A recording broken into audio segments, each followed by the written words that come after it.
Howdy, folks. We have another Age of the Ring Season 1 League cast. We have Badger playing Gondor for Gondor, and we have Fingolfin playing as Isengard. So two factions that are excellent for people who are just learning the game. You can pick evil or good, but Gondor and Isengard are both excellent. They both have excellent eco. They are flexible. They have early cav if you want it. They have, in Isengard's case, spam units. In Gondor's case, a strong tier 1 infantry unit. They both have a good spellbook. Lots to like about both factions. And a 4-farm start for Isengard. So Fingolfin taking his sweet time and then getting the clan setting out. Gondor now building a barracks and also a 4-farm start. So both players taking it slow. Second clan setting now coming in, so Wildmen incoming. If you are just learning the game and you're not sure what to do, like how to start, you'll lay out the farms rather like this. And it is a good idea, I think, to get 2 clan settings. So you can get 1 sword, 1 pike, and just kind of spam that production. At least at first. Cravemine is the pick for Isengard, and they are investigating, looking for early cavalry, and not going to find it because we have a double barrack start for Gondor. So Vision's always useful in like a 1v1 and a league match. So you can kind of know, should I be making pikes? In this case, you can just spam swords. Although I think if you know... if you've already got the pike access, I would generally speaking send 1 group over here to hit that up. And the clansmen cutting across the middle here, and we will see if they end up getting... Nope, no combat there.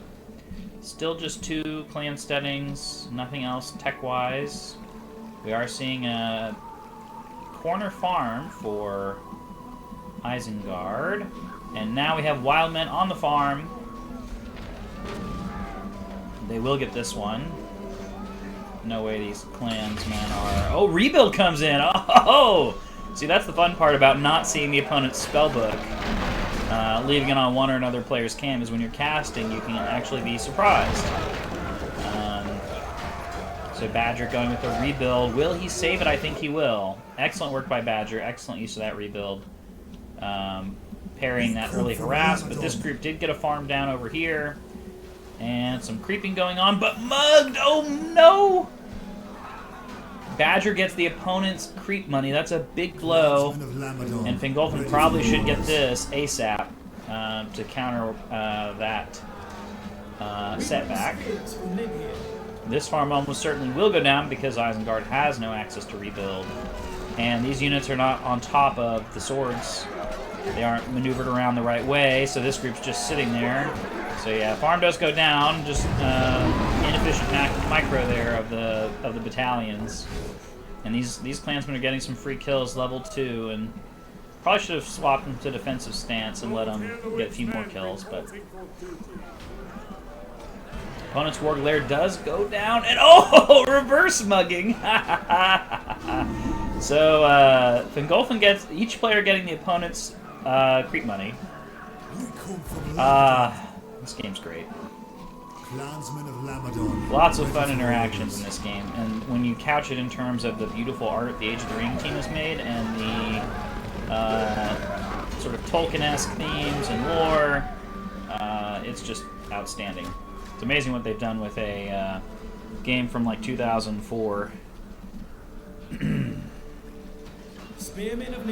So I have lost track of how many farms have gone down for each player, but each player getting a good, decent amount of harass in. Where do we stand now? Almost 8 points in the bank for Isengard, 365, 400-ish out of 650, and then 430 out of 550 for Gondor. Far fewer power points for Gondor. Those clansmen do feed a lot more than the Wildmen, so that is one downside. And I think maybe Gondor is getting a few too many well, I was about to say they're getting a few too many pikes, but here comes the Warglare. And I don't know if Badger saw that. I don't think he did. no heroes on the field quite yet. These spears are going to have a trouble chasing down these wild men. And they're going to get this farm. Oh! Rebuild again! That was beautiful. Devastation coming in for Isengard. Probably going to use it on this back farm and get a few trees. Although it doesn't slow production by enough, I think. It's a tier 2 and it does give you immediate 1300 or so at best. But I don't know. I feel like it could reduce enemy structure production by a bit more and for a bit longer. And it probably like when you think about dry spell, that's like what, 90%, maybe 75% reduction. This is only half. So I don't know. It would be nice, I think, if it did a little bit more.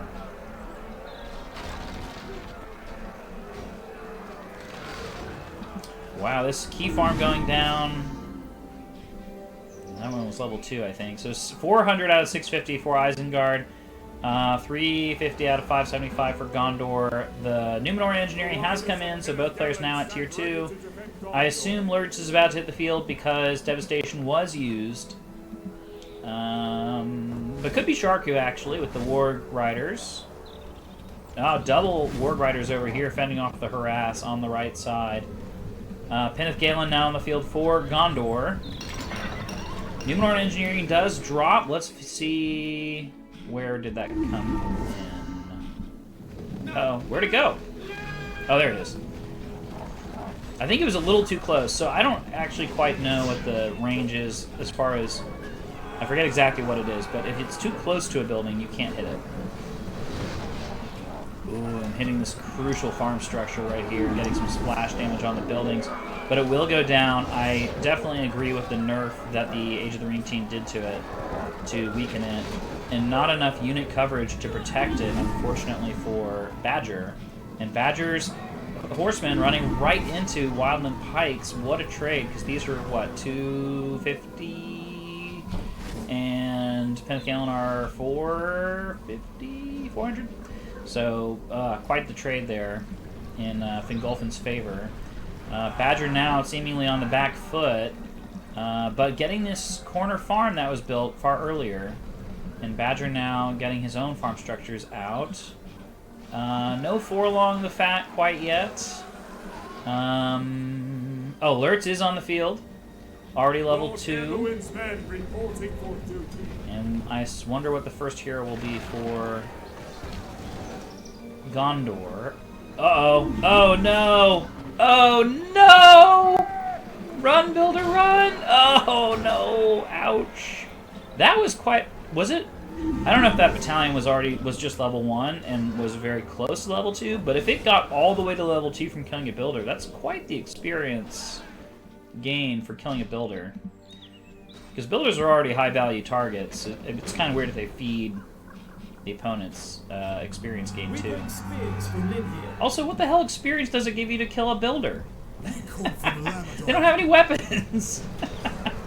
They can throw water on you to put out a fire. That's about it. Ooh, and Lurtz getting the Warg support. No Sharku in there that I can see. Probably should get Sharku with this investment here.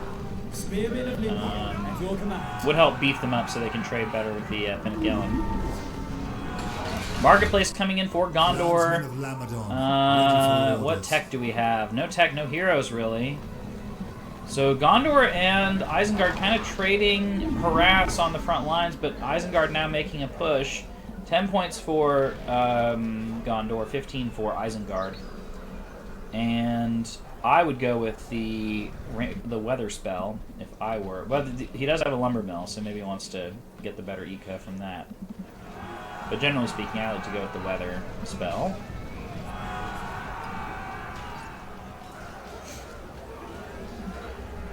Especially because then, for Gondor, you have to choose between Western Winds and Dol Amroth with this side of the spellbook. So you kind of pressure your opponent away from the Amroth Citadel. Forlong now on the field, kind of late in my view.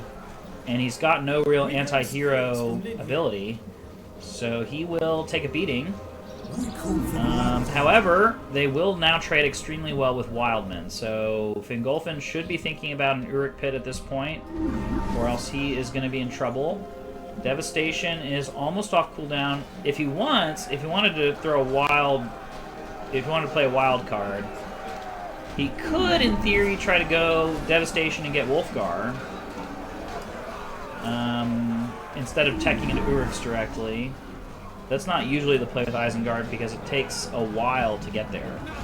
But he does have his opponent on the back foot, so now wouldn't be a terrible time to try that. Forlong very low. We will see if he goes down. Probably not. But Lurtz, where did Lurtz? Lurtz is way over here, I think. Just leveling up off of... No, that's the Cry Mine. So Lurtz just picking off people left and right over here. So I think Baragon might have been... I always add the extra R in there. Baragon might have been the better choice. Dollarmouth Citadel is the pick. Now drop Freezing Rain. You know your opponent just got a tier 3. Just drop the Freezing Rain. I guess maybe he wants to hold on to it until there's a bigger clash, but I think sort of map-wide you get this debuff and cancel this Forlong's leadership. So all well and good in my view. Elite Cavalry coming in. I guess they will chase down the wards, but... And even with Sharku, they're not going to trade well with Dollarmouth Knights. Knights of Dollarmouth. This Forge is going down. Badger doing a good job keeping up the relentless harass. These guys just toss them on defensive, I would say, and let them fight. And Uluk is in there. So we got 2 heroes now on the field for Isengard. Devastation was used. No Wolfgar that I see, but that would be cool if we saw Dunlendings. Level 3 for Forlong, and he wants to get out of here. This is going to be a huge feed. Dol Amroth Cavalry now on the field. That could turn the tide for... And they're going to hunt down Lurtz. That's why Badger wanted them. They will go ham on Lurtz. And he better switch to Relentless Warrior if he wants any hope of surviving this. Because that is too much firepower. The Freezing Rain will not affect these units. They are heroic.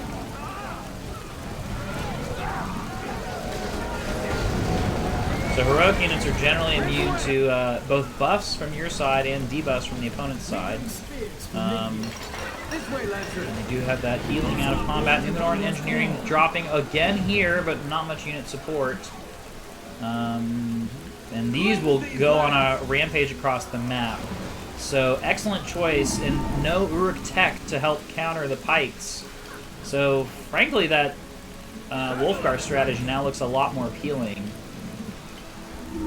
when you see the Dollarmouth Citadel, because the Dunish Outriders get you Elite Cav, and Wormtongue and Lurtz trying to take down Forlong. But we will see. They might get him. I think they will. But Lurtz might also go down. That would be a bad trade. Lurtz is a very valuable hero. And he's got that bow, so he should really be on the back line. But Badger, I think, wants to go secure the Lurtz kill. Might give up this cavalry to do it. We'll see if they have the firepower to get him. Can they get him? It'll be close. What was that? How did they get trampled? Oh, the Sharku! Sharku's ability trampled them. Excellent use of sending the wards there. And now Badger wants to save this heroic cavalry group, or so they can recover. The Stakes don't have these wildmen attacking that farm. These guys almost run into pikes. And they should be popping Howl to help chase down, and they did. They do get the Dollarmouth Cavalry. That's a big loss for Badger. Quite the run around Gore's Valley here. Oh, I forgot to mention we're on Gore's Valley. One of my favorite maps. I think probably this and North Undeep are the most popular. Were the most popular picks. That's my guess from the Season 1. Both are fun maps. Both have beautiful little terrain. Ambient units on Gore's Valley are also very cool, and ambient structures like this. Clash over here. I should be paying attention. Lurtz in the back, still leveling up. Now he has Cripple. This could be bad. The Dollarmouth Cavalry again coming in, and I would do the trample first. I mean, they're heroic. Just go in and, yep, there you go. And now kill it. Now go for alerts. That's a big blow. He is definitely going to go down here and might lose Wormtongue if he doesn't use his ability. Wormtongue does get out scot-free, but alerts does go down. We have Imrahil and Forlong, so Imrahil providing that leadership to Dol Amroth units.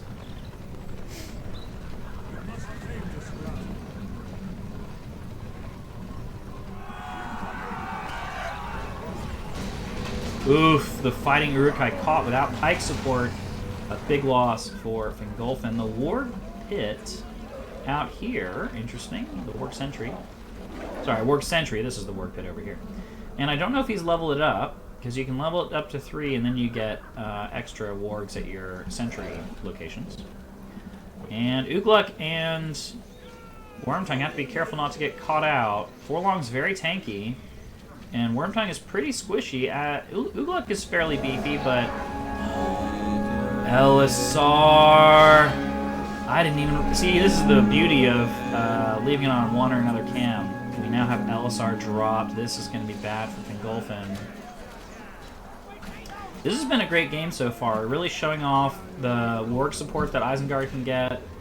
I think Isengard was a little late getting the fighting Uruk-hai or Dunlendings, one or the other, out against Dol Amroth Cav, and I think that helped swing things Badger's way. Badger, I think, very smart move to go with the Dol Amroth Cavalry. They're immune to the weather debuff, first of all.